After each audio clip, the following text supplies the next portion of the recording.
గల దేవుని వాక్యమును అందించడానికి దేవుడు తన కృపను బట్టి నాకు ఇచ్చిన ఈ సమయాన్ని బట్టి ముందుగా దేవునికి కృతజ్ఞతలు నిండు వందనములు తెలియజేస్తున్నాను. ఈరోజు ఆయనను ఆరాధించాలి, ఆయనను సేవించాలి, ఆయనను ఘనపరచాలి, ఆయనతో సహవాసం చేయాలి అని చేరి కూడి వచ్చిన మీ అందరికీ ప్రభువైన యేసుక్రీస్తు నామములో నా వందనములు శుభములు తెలియజేస్తున్నాను. లూకా సువార్త 8వ అధ్యాయం 4 నుండి 8 వచనములు నేను చదువుతున్నాను, గమనించండి. లూకా సువార్త 8వ అధ్యాయము 4వ వచనము నుండి.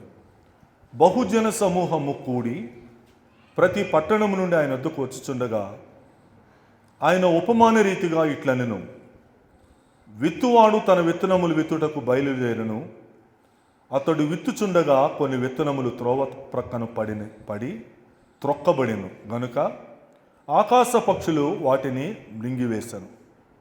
మరికొన్ని రాతి నేల పడి మొలిచి చెమ్మలేనందున ఎండిపోయెను. మరికొన్ని ముండ్ల పొదల నడుమ పడెను. ముండ్ల పొదలు వాటితో మొలిచి వాటిని అణిచివేశను. మరికొన్ని మంచి నేలను పడెను. అవి మొలిచి నూరంతలుగా ఫలించినను. ఈ మాటలు పలుకుచు వినుటకు చెవులు గలవాడు వినుగాక అని బిగ్గరగా చెప్పాను. ప్రార్థన. పరిశుద్ధుడైన తండ్రి, ప్రేమ కలిగిన మా ప్రభువా, మహోన్నతమైన ఘనమైన నీ పరిశుద్ధ నామమునకు వందనాలు స్తోత్రాలు చెల్లిస్తున్నాము. మరొక పరిశుద్ధ దినమందు మేమందరం నీ ఆలయంలో ఉన్నాము, నీ సముఖము ఎదుట ఉన్నాము. ఇప్పటి వరకు పాడి ఆరాధించాము, నీ మాటలు వినుటకు వేచి చూస్తున్నాం. ప్రభువా, నీవే వినగలిగిన చెవులు మా అందరికీ దయచండి. నీ మాటలు విత్తబడుచుండగా నూరంతలుగా ఆ మాటలు మా హృదయంలో పడి ఫలించుటకు సహాయం దయచేయండి. ముందున సమయమంతటిలో నీ నామమును హెచ్చించుకుని మమ్ములను ఆశీర్వదించమని యేసుక్రీస్తు పరిశుద్ధ నామములో ఈ ప్రార్థన అడిగి వేడుకుంటున్నాము తండ్రి, ఆమేన్. ఒక ఉపమానమును ఆయన ఇక్కడ తన శిష్యులకు చెప్పటం జరిగింది.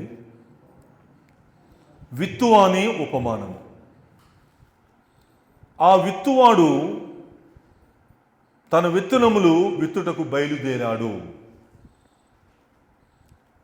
ఆయన పని ఆ విత్తనములను విత్తడం. ఆ విత్తనములు విత్తేటప్పుడు కొన్ని త్రోవ పక్కన పడ్డాయి. ఆకాశ పక్షులు అవి కొన్ని త్రొక్కబడ్డాయి, తర్వాత ఆకాశ పక్షుల చేత మృంగివేయబడ్డాయి. కొన్ని ఎక్కువ నేల లేనందున, చెంబలేనందున రాతి భాగం అది, అవి మొలిచే కానీ అంటనే వెండిపోయాయి. కొన్ని ముళ్ళ పొదల్లో పడ్డాయి, ముళ్ళ పొదలు వాటిని అణిచివేశాయి. కొన్ని ఏమో మంచి నేలలో పడ్డాయి. 4 నేలలు ఇక్కడ ఆయన వారికి చెప్పడం జరిగింది. ఆ మాటలు విన్న ఆ శిష్యులకు భావము అర్థము కాల. ఏమిటి విత్తువాడు, ఏమిటి విత్తనములు, ఏమి జరుగుతుంది, ఆయన ఏమి చెప్తున్నాడు, దేని గురించి మాట్లాడుతున్నాడు, ఎవరి గురించి మాట్లాడుతున్నాడు అని ఆ ప్రజలు, ఆ విశ్వాసులు తర్జన భర్జన పడుతూ వారి లోపల ఉన్న ఆ సందేహమును నివృత్తి చేసుకోవటానికి ఆయనను అడిగారు. అయ్యా, ఒక మంచి ఉపమానము నీవు మాతో చెప్పావు. నీవు ఏది అనవసరముగా మాట్లాడవు, ఏది అనవసరంగా చెప్పవు. మాతో చెప్పావు అంటే దానిలో మర్మము ఉంటుంది. అది మేము తెలుసుకొని కోరుచున్నాము. ఆ భావం ఏమిటో మాకు చెప్పవా అని వారు ఆయనను అడగటం జరిగింది. ఆ భావమును వారికి ఆయన వివరిస్తూ క్రింది పేరాలో వాటి గురించి మనం చదవచ్చు. 11 నుంచి చదువుతున్నాం, చూడండి. ఈ ఉపమాన భావం ఏమనగా, నేను చెప్పిన ఈ ఉపమాన భావము ఏమనగా, విత్తనము దేవుని వాక్యము. మీరు విత్తనము అని విన్నారు, విత్తువాడు అని విన్నారు. మరి ఈ విత్తనము ఏమిటి అని ఆయనను అడిగితే అది దేవుని వాక్యం అని చెప్పాడు. ఇప్పుడు దేవుని సేవకుడు ఒక వ్యవసాయదారుడిగా, ఒక విత్తువానిగా తన పనిని ఇక్కడ ఉండి చేస్తాడు. ఆయన వాక్యమును విత్తుతాడు. వాక్యమునే విత్తాలి. రైతు షాపుకెళ్ళి నాణ్యమైన విత్తనాలనే తీసుకొస్తాడు. కొంతమంది రైతులు ఆ పంట పండిన తర్వాత అది మోసకరమని వారు తెలుసుకొని దాని ఫలము వారి చేతికి రానప్పుడు వారు గగ్గోలు పెడతారు. ఆ విత్తనములు అమ్మేవాడు మోసం చేశాడు. పంట చేతికి రాలేదు, పండటానికైతే పండింది అని ఆ విత్తువాడు ఆ విత్తనముల గురించి, ఆ అమ్మిన వాడి గురించి చాలా బాధపడతాడు. మోసగించబడ్డాను. కాబట్టి విత్తే ప్రతి రైతు యొక్క ఆలోచన ఎలాగుంటుందంటే, మంచి విత్తనములు తనకి దక్కాలి, దొరకాలి. ఆ విత్తనములను వేసి నేను మంచి పంట కోయాలి అని ఆయన చూస్తాడు.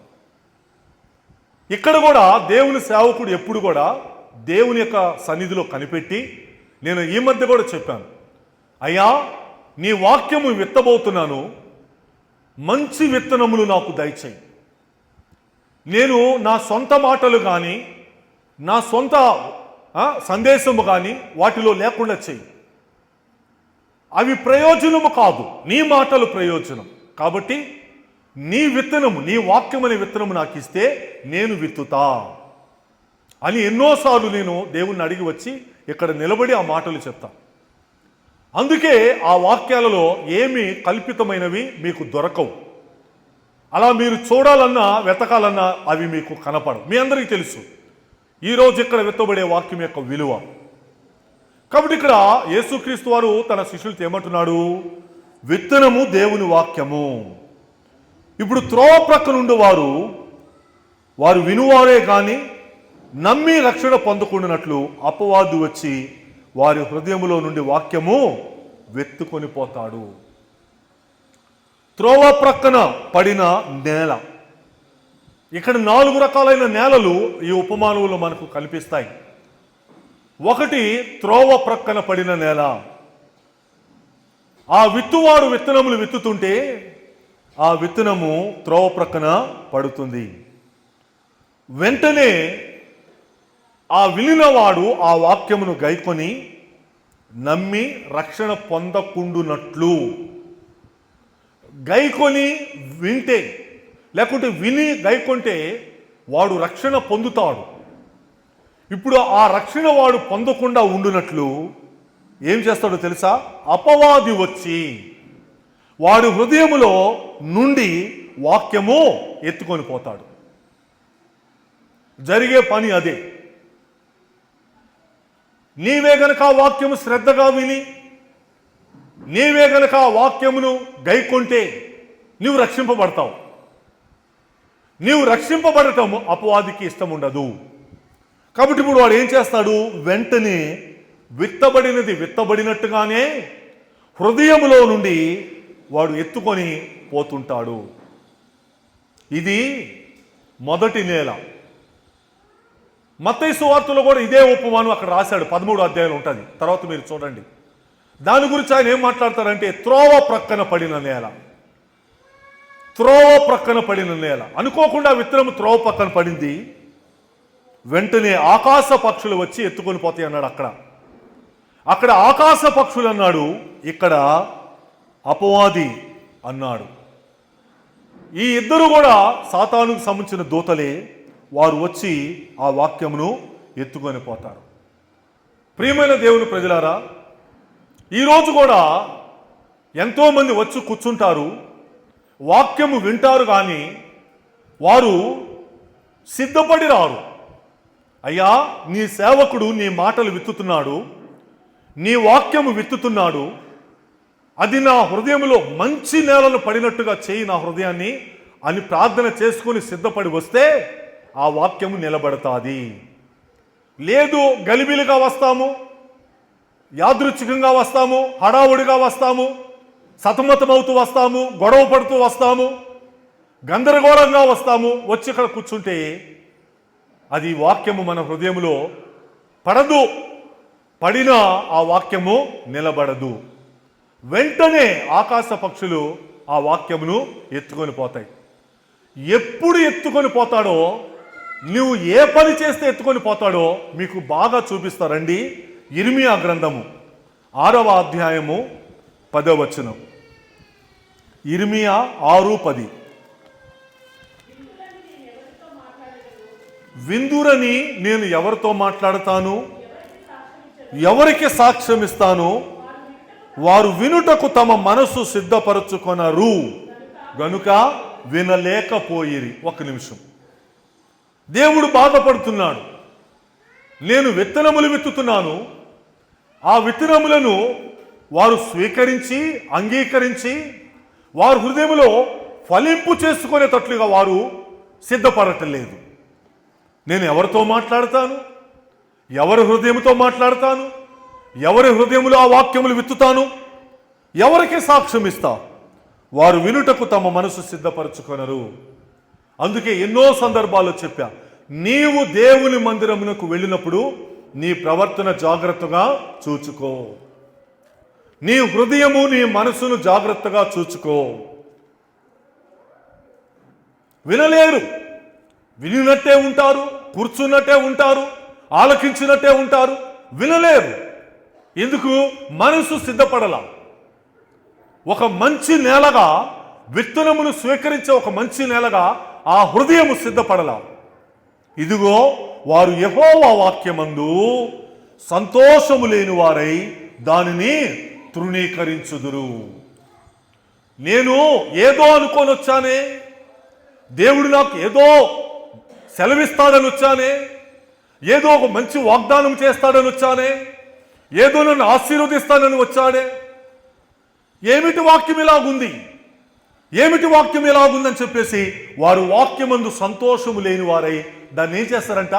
తృణీకరిస్తారట, దాన్ని తిరస్కరిస్తారట, దానిని మాకు వద్దు అనుకుంటారట.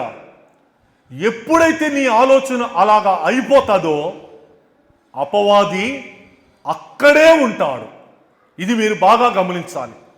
నువ్వు ఎప్పుడైతే తృణీకరిస్తావో, నీ హృదయంలో పడి ఫలించకుండా దాన్ని నువ్వు ఎప్పుడైతే తృణీకరిస్తావో అపవాది అక్కడే ఉంటాడు. విత్తబడుతూ ఉంటుంది, వాడు ఎత్తుకొని పోతూ ఉంటాడు. విత్తబడుతుంటుంది, నువ్వు తృణీకరిస్తూ ఉంటావు. విత్తబడుతూ ఉంటుంది, నువ్వు దాన్ని అంగీకరించవు, వాడు అక్కడే కాచుకొని ఉంటాడు, ఎత్తుకొని పోతాడు. ఆయన మాట్లాడుతుంటే, ఆ పరలోకపు వాక్యమును విత్తుతూ ఉంటే, ఆ మాటలను ఆయన విత్తుతూ ఉంటే మనము స్వీకరించుటకు సిద్ధపడాలి. మన మనస్సును సిద్ధపరచుకోవాలి. ఆ వాక్యం యందు సంతోషము కలిగి ఉండాలి. ఆ వాక్యముల విత్తనముల గురించి మనము ఆసక్తిగా ఎదురు చూడాలి. నువ్వు ఎప్పుడైతే దాన్ని తృణీకరిస్తావో, ఇష్టము లేదని, నీకు ఎప్పుడైతే ఆ మాటలు నచ్చవో వెంటనే అపవాది వాక్యమును ఎత్తుకొని పోతాడు. త్రోవ ప్రక్కన పడిన నేల, పడినది పడినట్టే ఆ విత్తనమును వాడు మృంగేస్తూ ఉంటాడు. మందిరములకు వస్తాము, మందిరములో కూర్చుంటాము, దేవుని వాక్యము వింటాము, ఒక ఆదివారము గడుపుతామే కానీ ఆ వాక్యం యొక్క ఫలింపు వారి జీవితంలో జరగదు. ఆ వాక్యం యొక్క నెరవేర్పు వారి జీవితంలో జరగదు. ప్రియమైన దేవుని ప్రజలారా, బాధాకరమైన విషయం. మనం మందిరానికి వచ్చేది, ఆయన వాక్యములు విత్తబడుతుంటే ఆ ప్రతి వాక్యములు కూడా మనము పుచ్చుకునేటందుకే. ఆ ప్రతి వాక్యములు కూడా నా హృదయంలో ఫలింప చేయి ప్రభువా అని అడిగేటందుకే ఎంతమంది ప్రార్థన చేసి వస్తున్నారు అలాగా. ఇదిగో ఈరోజు నీ మందిరమునకు వెళ్తున్నానయ్యా, నీ సేవకుడు నీ మాటలు విత్తబోతున్నాడయ్యా, ఆ మంచి మాటలు నా హృదయంలో ఫలించేటట్టుగా నా హృదయంను సిద్ధపరచు. వ్యవసాయదారుడు భూమిని సిద్ధపరుస్తాడు, వర్షము కొరకు సిద్ధపరుస్తాడు, విత్తనము కోసము సిద్ధపరుస్తాడు. ఎన్నో ఏర్పాట్లు చేసి ఆయన ఆ ఫలము కొరకు ఎదురు చూస్తాడు. మరి దేవుడు కూడా అలా ఎదురు చూస్తాడే. మన జీవితంలో ఆ వాక్యములు ఫలిస్తున్నాయా లేదని దేవుడు కూడా చూస్తాడే. ఆ ఫలములు నేను ఇవ్వగలుగుతున్నానా ఆయనకని ఆయన చూస్తూ ఉంటాడే. ఆ ఫలముల నెరవేర్పు, ఆ విత్తనముల నెరవేర్పు మన జీవితంలో జరుగుతుందా? నీవు తృణీకరించావా? వెంటనే వాడు ఎత్తుకొని పోతాడు. జరిగే పని అదే. ఇక్కడ రాయబడిన మాట, ప్రియమైన దేవుని ప్రజలారా, సంతోషము లేనివారు దయచేసి గమనించండి. వాక్యమును సంతోషముగా వినటానికి ఇష్టపడండి. ఆ మాటల కొరకు ఆశపడటానికి ఇష్టపడండి. ఈరోజు మనుషులకు ఆ మాటలు ఇష్టం లేదు. ఈరోజు మనుషులకు ఏవో మాటలు వినాలనుకుంటున్నారు. తమను కడుపుబ్బ నవ్వించే మాటలు వినాలనుకుంటున్నారు. తమను సంబరపరిచే మాటలు వినాలనుకుంటున్నారు. తమలను ఉల్లాసపరిచే మాటలు వినాలనుకుంటున్నారు.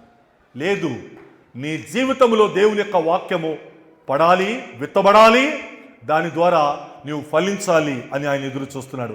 యోబు గ్రంథము 18వ అధ్యాయం 16వ వచనం. యోబు గ్రంథము 18, 16 చూద్దాం రండి.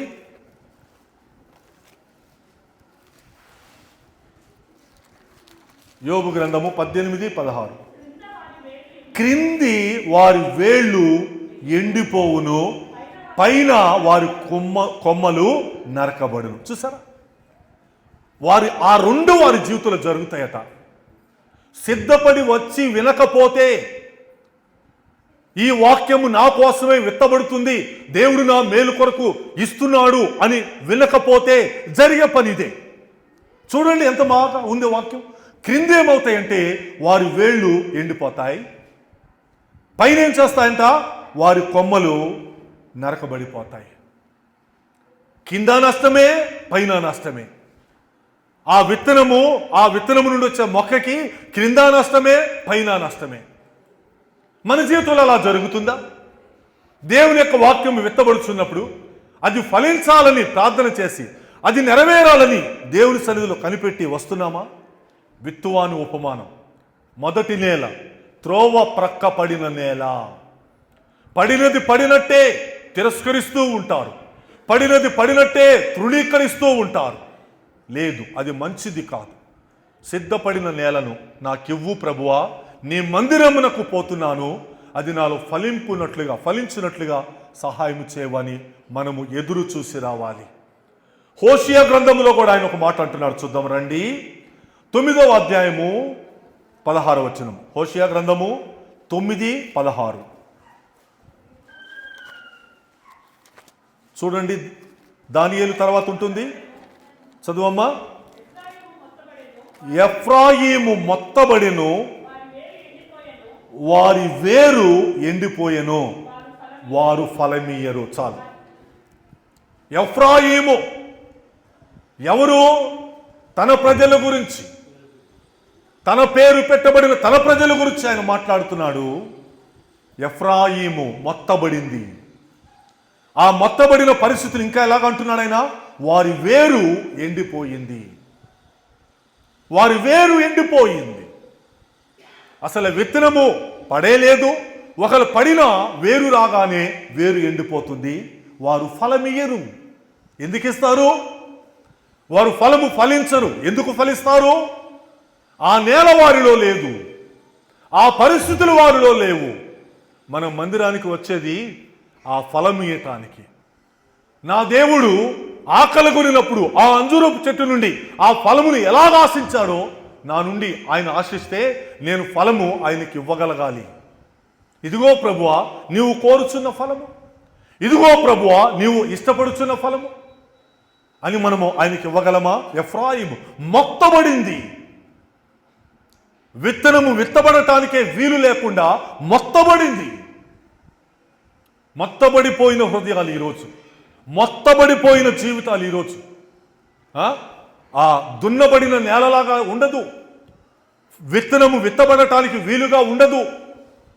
ఆ రైతు వచ్చినప్పుడు ఆ విత్తనము భూమి ఎలాగ ఎదురు చూస్తుంది అలా ఉండదు, మొత్తబడిపోతుందట. వాళ్ళ జీవితాలు, వాళ్ళ హృదయాలు, వారి వేరు ఎండిపోతుంది. ప్రియమైన దేవుని ప్రజలారా, నేను అలా ఉండకూడదు అని కోరుకుందాం. నేను అలాంటి జీవితం నాకు వద్దయ్యా అని కోరుకుందాం. వారు ఫలమీయరు. ఫలమీయని వృక్షము, ఫలమీయని మొక్క ఎందుకండి? దానివల్ల ఏమైనా ప్రయోజనం ఉందా? నిష్ప్రయోజనమే కదా. నా జీవితం వల్ల కూడా, మన జీవితం వల్ల కూడా దేవుడికి అలాంటి నిష్ప్రయోజనము రాకూడదు. ఆయనకు ప్రయోజనము కలగాలి. ప్రియమైన దేవుని ప్రజలరా, రండి మూలవాక్యంలోనికి వెళదాం. ఏమంటున్నాడు ఆయన? లోకాసు వార్త 8వ అధ్యాయంలో సో మొదటి నేల ఏది? విత్తనము పడినది పడినట్టుగానే ఏమైపోతుందట? ఆ అపవాది వచ్చి ఆ వాక్యమును ఎత్తుకొని పోతాడు. వీళ్ళందరూ కూడా మొదటి నేలకు చెందినవారు. రెండో నేల గురించి మాట్లాడుతున్నాడు చూడండి, 13వ వచనం. రాతి నేల ఉండువారు వారెవరనగా వినునప్పుడు వాక్యము సంతోషముగా అంగీకరించువారు గాని వారికి వేరు లేనందున కొంచెము కాలము నమ్మి శోధన కాలమున తొలగిపోవుదురు. విత్తనము పడింది, విత్తువాడి యొక్క విత్తనము సరైన చోటే పడింది. ఇప్పుడు అక్కడ ఏమి లేదట, వేరు లేదు, అక్కడ కొంచెము మన్ను ఉంది అని మత్తయి సువార్తలో రాశాడు. రాతి నేల అని అక్కడ మత్తయి సువార్తలో రాశాడు. లోపలికి వెళ్ళదు వేరు, లోపలికి తన్నదు వేరు, కొంచెమే, ఎంత దూరం వెళ్తాదో తెలియదు, ఎంత లోతు వెళ్తాదో తెలియదు, కొంచెమే రాయి ఉంది అక్కడ. అది వేరు వెళ్ళలేకుండా రాయి ఉంది. వారు అంగీకరిస్తారు సంతోషంగా. వాక్యము చాలా బాగుంది, వాక్యము చాలా బాగుందండి అని అంగీకరిస్తారు, సంతోషిస్తారు.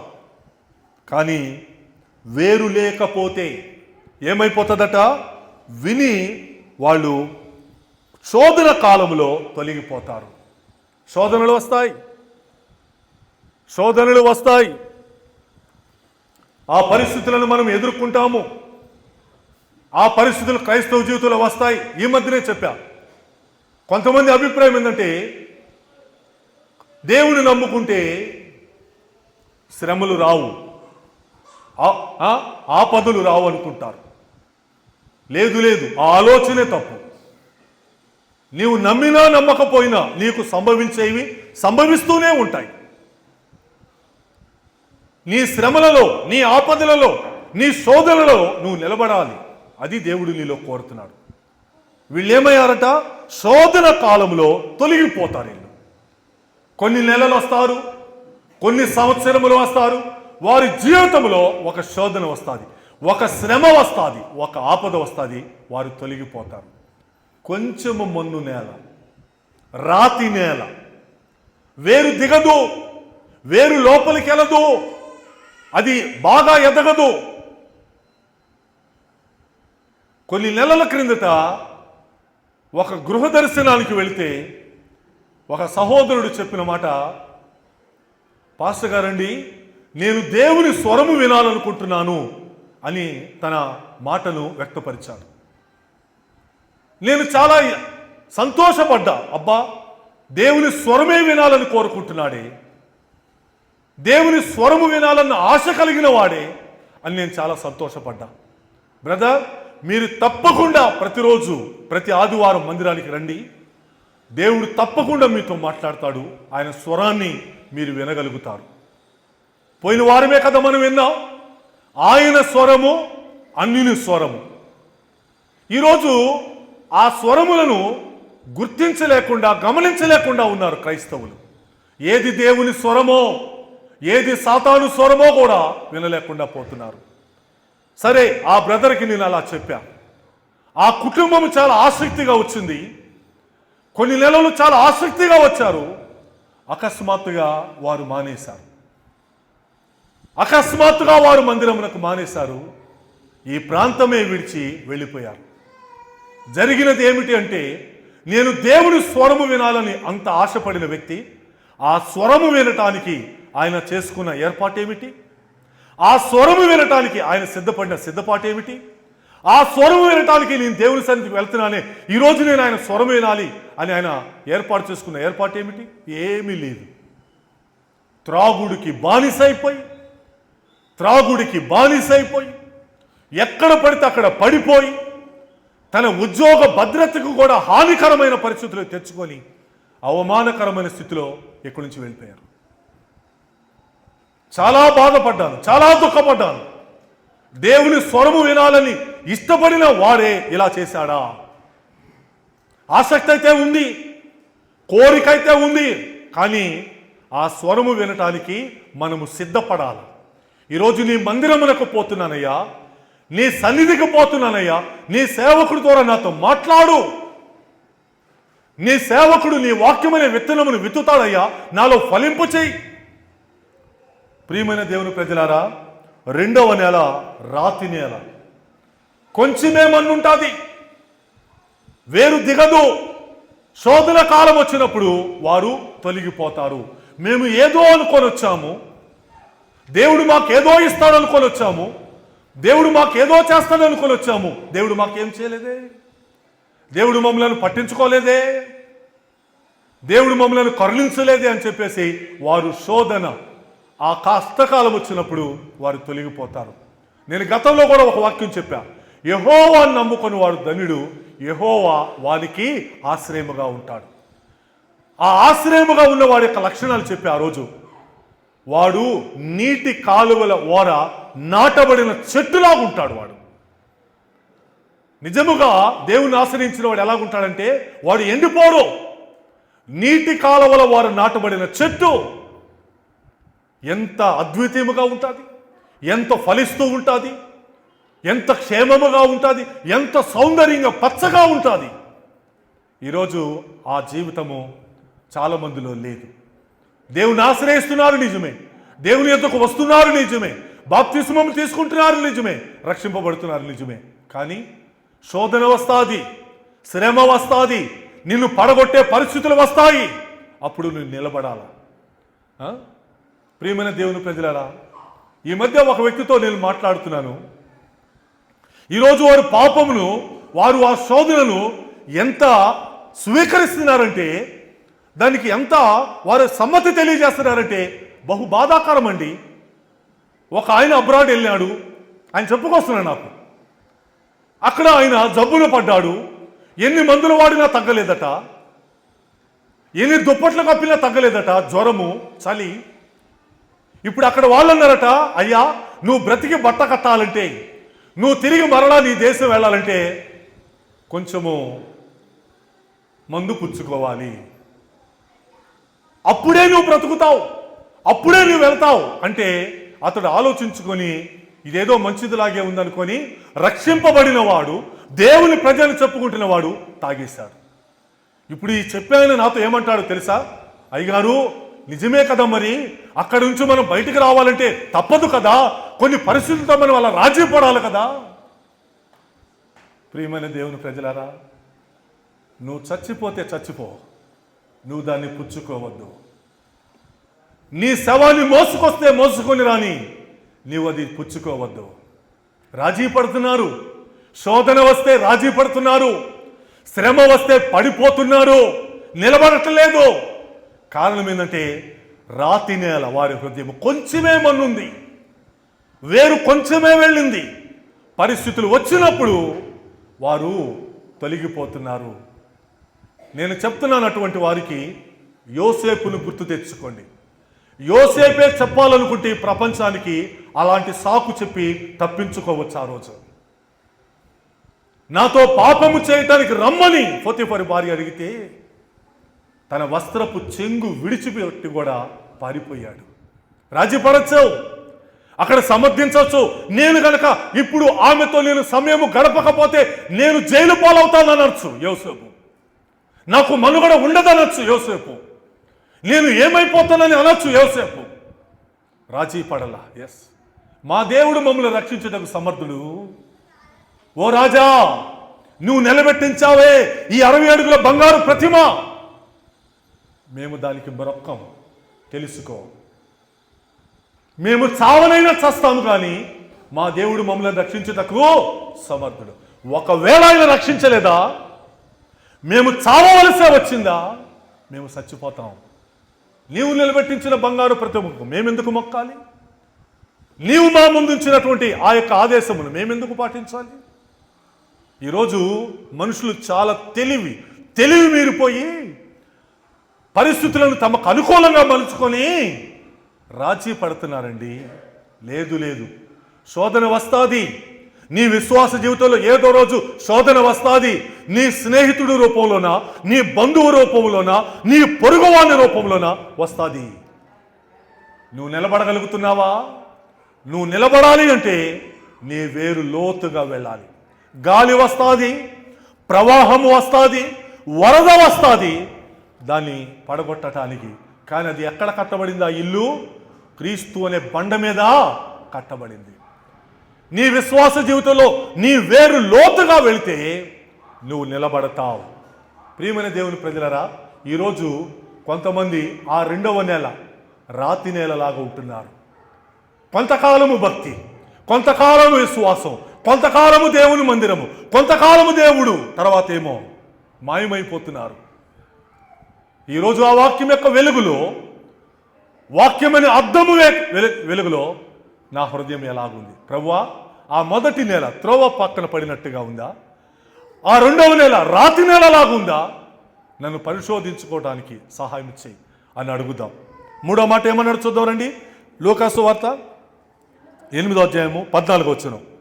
ముండ్ల పొదలలో పడిన విత్తనమును పోలిన వారెవరనగా విని కాలము గడిచిన కొలది ఈ జీవన సంబంధమైన విచారముల చేతను ధనభోగముల చేతను అణచివేయబడి పరిపక్వముగా ఫలించని వారు.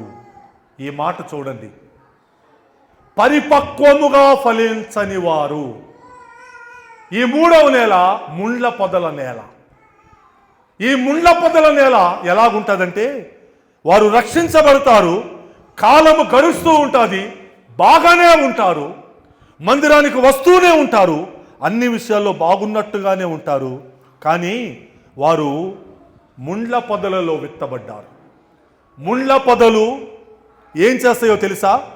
అణిచివేస్తూ ఉంటాయి.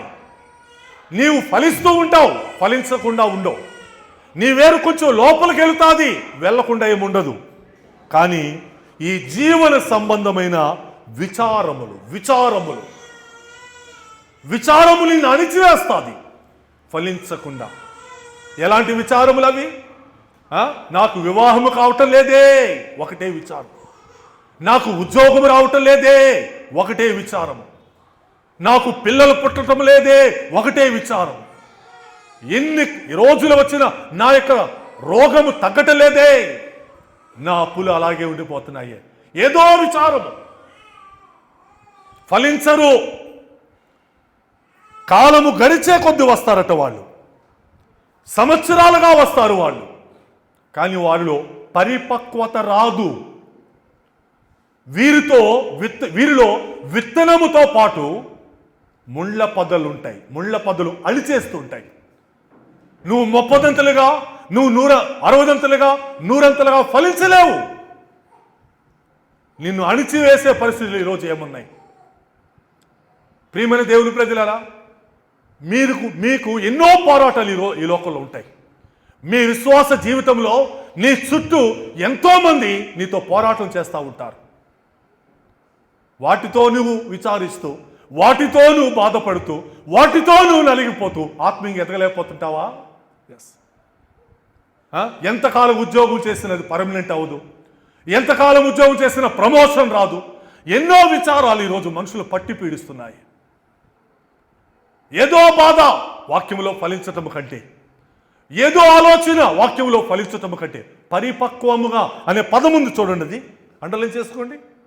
నేను పరిపక్వముగా ఫలిస్తున్నానా? దేవుని యొక్క వాక్యం నా జీవితంలో పరిపక్వతను సంపాదించుకుంటుందా?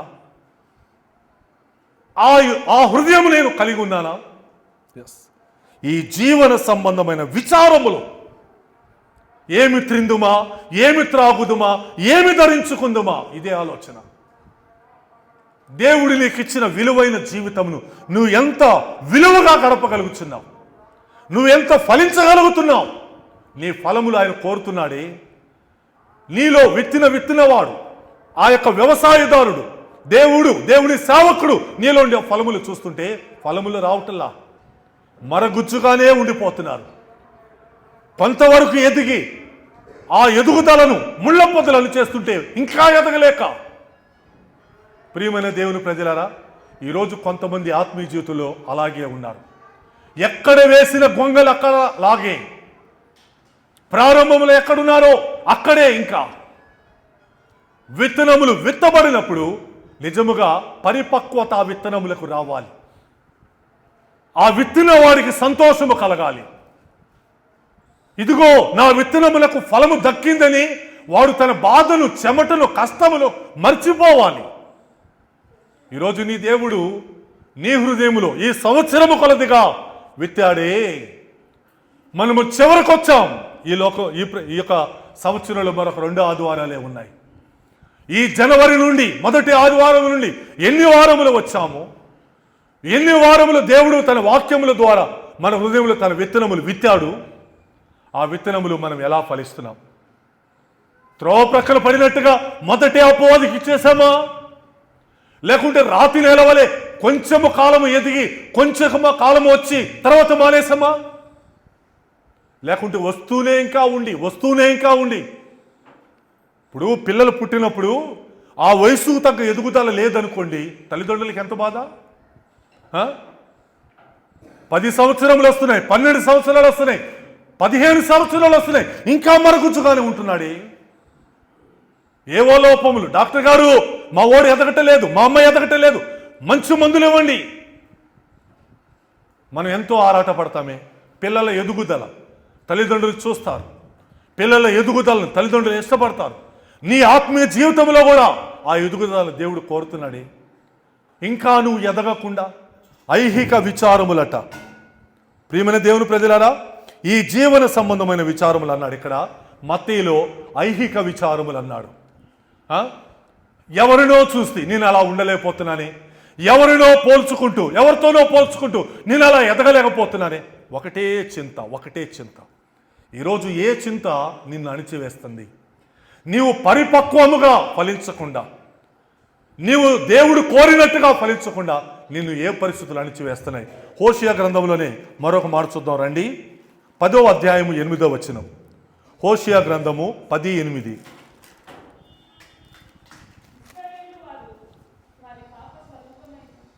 ఇశ్రాయేలు వారు వారి పాప స్వరూపమైన అవెనులోని ఉన్నత స్థలముల లయమగును, ముండ్ల చెట్లను కంపయు వారి బలిపీఠముల మీద పెరుగును. ఆగుదాం. ఎంత మాట వాడాడో చూసారా దేవుడు? ఇశ్రాయేలు వారి పాపస్వరూపమైన అవెనులో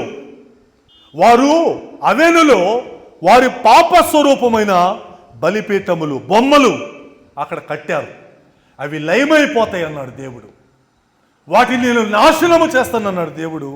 ఇప్పుడు అంటాడు, తన ప్రజలట, ఇశ్రాయేలు ప్రజలట ఏం చేశారంటండి? వారి బలిపీఠముల మీద ఏమి పెరిగినాయి అంట? ముండ్ల చెట్లు, కంప. వారి బలిపీఠం, వారి పరిశుద్ధమైన జీవితం, వారి హృదయములలో పెరగాల్సింది అవేనా? దేవుని యొక్క వాక్యం. ఇశ్రాయేలు వారి హృదయము, వారి బలిపీఠముల మీద అవి పెరిగినాయి అంట. బాధాకరమైన మాట. ముండ్ల చెట్లు పెరిగాయా? కంపలు పెరుగుతున్నాయా? గచ్చ పొదలు పెరుగుతున్నాయా? అని చేస్తాయి వాక్యాన్ని. ఏదో విచారము. నేను సంతోషముగా చెప్తా, మీరు అనుకుంటారు విజయ్ కుమార్ పాస్టర్ గారికి ఏముండవని. నాకుండాల్సినవి నాకుంటాయి. కానీ ఏ విచారమును నన్ను అణిచివేయటానికి ఆ విచారమునకు నేను అవకాశమో ఇవ్వను. నాకు తెలుసు నేను ఫలించాలి, నేను దేవుడు మెచ్చినట్లుగా పరిపక్వముగా ఎదగాలంటే ఆ విచారమును నేను కలిగి ఉండకూడదు. ఆ బాధకు నా జీవితంలో చోటు ఇవ్వకూడదు. అవి నన్ను అణిచివేస్తాయి. దేవునితో ఉన్న సహవాసాన్ని, దేవునితో ఉన్న అనుబంధాన్ని తెంచివేస్తాయి అవి. కాబట్టి నేను ఎదగాలి, నేను పరిపక్వముగా ఫలించాలి. నా ఆశ అది. అందువలన ఎన్నో వస్తూ ఉంటాయి, ఎన్నో ఎదుర్కొనవలసి వస్తుంటుంది. వాటన్నిటిని విడిచిపెట్టేయటమే. ఈరోజు నిన్ను ఎదగనీయకుండా చేస్తున్నది ఏమిటి? ప్రియమైన దేవుని ప్రజలారా, నేను అనుకుంటాను ఈ 100%లో రాతి నేల వాళ్ళు 10% ఉంటారు. ఈ 100%లో కొంచెము మన్నున్న త్రోవ ప్రక్కన పడిన విత్తనములు, మొదటి నేల కదా, త్రోవ ప్రక్కన పడిన నేల విత్తనములు వంటి వారు 10% ఉంటారు.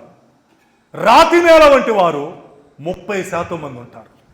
శోధన రంగంలో పడిపోయేవాళ్ళు. 40% అయింది కదా, ఇంకొక 40 నుంచి 50% వరకు వీళ్ళే ఉంటారు.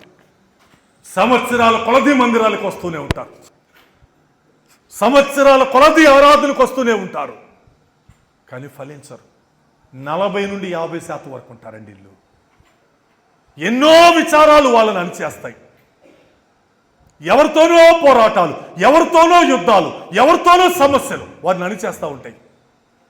దేవునికి అప్పచెప్పేసి నువ్వు ప్రశాంతంగా ఉండు. నిన్నెందుకు ఆ పరిస్థితులు అణిచివేయాలా? నిన్నెందుకు ఆ పరిస్థితులు ఎదగనీయకుండా చేయాలా? విడిచిపెట్టేసాయి.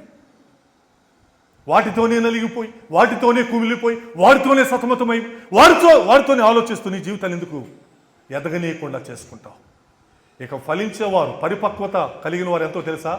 మహా అయితే ఒక 10 నుంచి 20% ఉంటారేమో. అది పెద్ద అనుమానమే. అలా పరిపక్వముగా ఫలించేవారు 10 నుండి 20% మంది ఉంటారేమో. అది కూడా అనుమానమే. ఫలిద్దామా? ఆలోచన చేసుకుందాం. ప్రభువా, నేను నీ మందిరానికి వచ్చేది నీ విలువైన వాక్యములు విత్తబడుతుంటే ఆ విత్తనములు నాలో పడి పరిపక్వముగా ఫలించటానికయ్యా. నీ ఒక రోజు నాలో ఫలమును కోరితే, నీ ఒక రోజు నాలో ఫలమును ఆశిస్తే నేను సంతోషముగా ఇవ్వటానికయ్యా. సిద్ధపడదాం నూతన సంవత్సరము కొరకు. ఈ వాక్యం యొక్క వెలుగులో నా నేల ఎలాగుంది, నా హృదయం ఎలాగుంది, నా ఫలితము, నా ఫలింపు ఎలాగుందో పరిశోధన చేసుకుందాం. ఒకవేళ వెనకబడ్డామా, ఆ 10% వారిలో ఉన్నామా, లేకుంటే ఆ యొక్క 20%, 30% వారిలో ఉన్నామా, లేకుంటే ఆ 40% వారిలో ఉన్నామా? ప్రియమైన దేవుని ప్రజలారా, ఆ యొక్క పరిస్థితి అవి ఎదగనివ్వకుండా చేస్తున్నాయట, అణిచివేస్తాయి. ధనభోగములు. నేను ఎప్పుడు ఇలాగే ఉంటున్నాను, వాడు చూడు ఎలాగ అభివృద్ధి చెందుతున్నాడు. దేవుడు నాకు ఇంతే ఇచ్చాడు, వాడు చూడు ఎంత ఇచ్చాడు. నేను ఎంత ప్రార్థన చేస్తున్నా అసలు దేవుడు నా వైపు చూడలేదు, వాడు చూడు ఎలాగ ఎదుగుతున్నాడు. ఇదే చింత. నేను ఎన్నోసార్లు చెప్పా, నీవు ఎవరి వైపు చూడవద్దు. దేవుడు నీకు ఇచ్చిన నీ చేతుల వైపు చూడు, నీ చేతుల కష్టార్జితం వైపు చూడు. తృప్తిగా సంతోషముగా ఉండు, నీ దేవుని స్తుతిస్తూ ఉండు. ఈరోజు నువ్వు ఎందుకు ఎదగలేవంటే ఎవరినో చూస్తున్నావు, ఎవరినో ఆలోచిస్తున్నావు. నేను అలా ఉండట్లేదు అనుకుంటున్నావు. నువ్వు ఎదగాలి, నువ్వు అద్వితీయముగా ఎదగాలని దేవుడు కోరుతున్నాడు. సామెతల గ్రంథము 24వ అధ్యాయం 30-31 వచనాలు చూడండి. సామెతలు 20. మరొక ఆశ్చర్యకరమైన మాట అక్కడ చదువుతాం.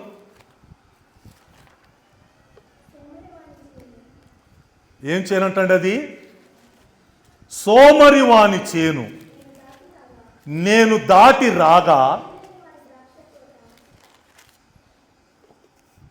24:30 కదమ్మా, చదువు.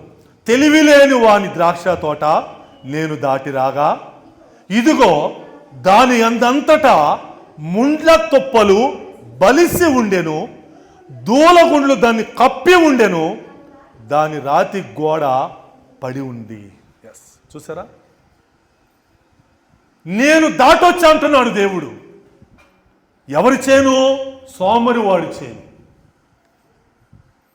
నేను దాటి వచ్చానంటున్నాడు దేవుడు. ఎవరి చేను?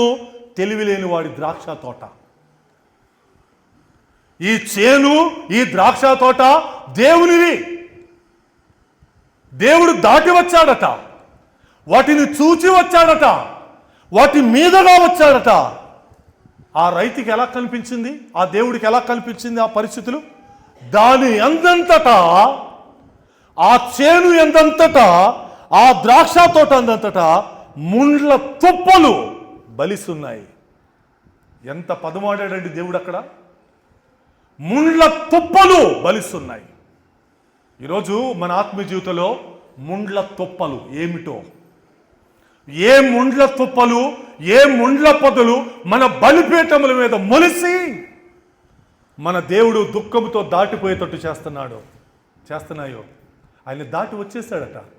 రేపు నిన్ను దాటిపోకముందే, ఇదిగో ఈ వ్యక్తి నిన్ను దాటి వచ్చేసా, వీని చేనంటే ఎలాగైపోయింది, ఇదిగో వీని ద్రాక్ష తోట నేను దాటి వచ్చేసా, వీని ద్రాక్ష తోట ఏంటి ఎలాగైపోయింది అని ఆయన అనుకొనక ముందే జాగ్రత్త పడదాం. నిన్ను దాటిపోకముందు, నిన్ను అలా చూడక ముందు నువ్వు జాగ్రత్త పడు. ప్రభువా, అలాగ నన్ను చూడొద్దయ్యా. ఆ చేనును చూసావే, ఆ ద్రాక్ష తోటను చూసావే, ముళ్ళ తుప్పలు బలిసాయట. నీకు ప్రయోజనం లేకుండా అయిపోయింది ఆ చేను, నీకు ప్రయోజనం లేకుండా అయిపోయింది ఆ ద్రాక్ష తోట. దూల గుండ్లు దాన్ని కప్పేశాయి. దూల గుండ్లు చెట్లు దాన్ని పనికి రాకుండా చేశాయి, ప్రయోజనము కలగకుండా చేశాయి. ఈరోజు నా జీవితంలో, ఈరోజు మన జీవితంలో బలిసిన చెట్లు ఏమిటి? ముళ్ళ తొప్పులు బలిసిపోయినాయా? దూలగుండ్ల చెట్లు బలిసిపోయినాయా? అవి కప్పేసినాయా? ఇందాక తన ప్రజల గురించి ఏమన్నాడు దేవుడు? వారి బలిపీఠముల మీద మొలిసాయట అవి. ఈరోజు నా హృదయం అనే బలిపీఠం మీద మొలిసినాయా అవి? నా హృదయము ఆయన వాక్యము ఫలించటానికి శ్రేష్టమైన నేలలాగా ఉండాలి. ఆ హృదయాన్ని నేను అలాగా ఉంచానా? నా హృదయంలో ఆ వాక్యం అలా ఫలిస్తుందా? నా చేను అలాగుందా? నా ద్రాక్ష తోట అలాగుందా? ఆయన దాటిపోతున్నాడు. అక్కడ దాటిపోయిన తర్వాత ఆయన అనుకుంటున్నాడు, ఓహో, వీరి జీవితం ఇక పనికిరాదు, వీరు ఎన్ని వాక్యాలు విన్నా ఇలాగ ఎదగకుండానే ఉండిపోతున్నారని చెప్పేసి ఆ వ్యక్తి, ఆ రోజు దాటి పోయిన వ్యక్తి అంటున్నాడు, దేవుడే, నా సొంత మాటలు కాదు, దేవుడే చెప్పిన మాటలు. దాటిపోకముందే, ఈ సంవత్సరము దాటిపోకముందే పరిశోధన చేసుకున్నాం. నా గురించి అంత మాట అనకయ్యా, నా గురించి ఆ నింద వేకయ్యా, నేను అలాగ ఉండను. పరిపక్వముగా ఫలించు నేల. 3వ నెలలో పరిపక్వత లేదు, పెరిగింది, మన్ను ఉంది, బయటకు వచ్చింది, కొంత ఎదిగింది, కానీ ఎదగని పరిస్థితులు ఎన్నో అణిచేస్తున్నాయి.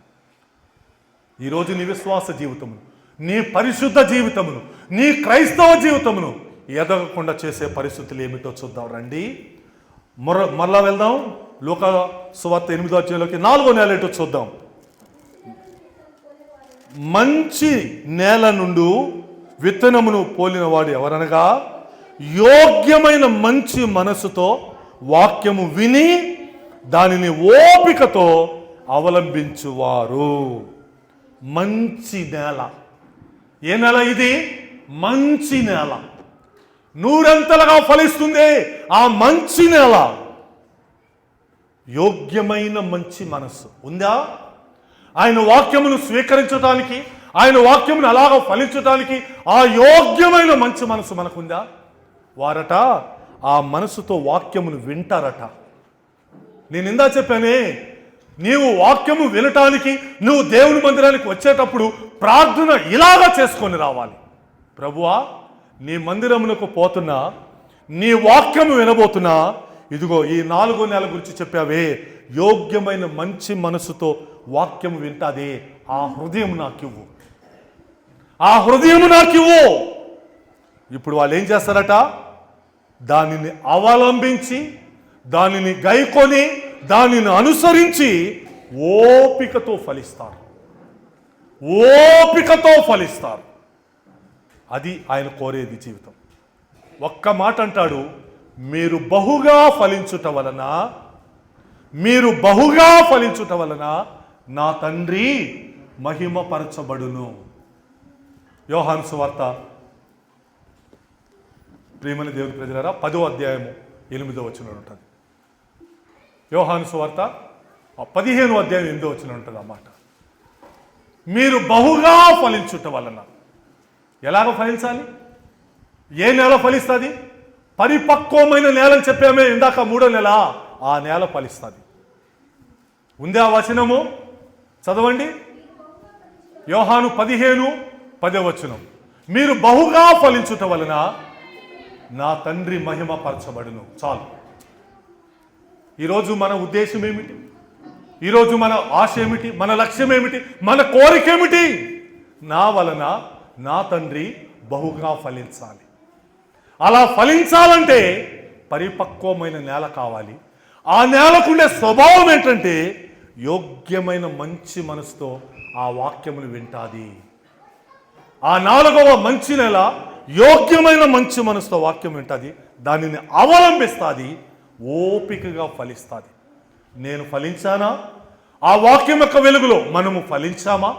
పరిశోధన చేసుకుందాం. ప్రభువా, త్రోవ ప్రక్కన పడిన నేలవలే నన్ను ఉంచవద్దు, రాతి నేలవలే నన్ను ఉంచవద్దు, ముళ్ళ పొదలలో పడిన నేలవలే నన్ను ఉంచవద్దు, పరిపక్వముగా ఫలించే నేలలాగా నన్ను తయారు చేయవా అని అడుగుదాం. సో దేవుడే ఆ మంచి నేలగా మిమ్ములను నన్ను మలుచునుగాక. ఆమేన్.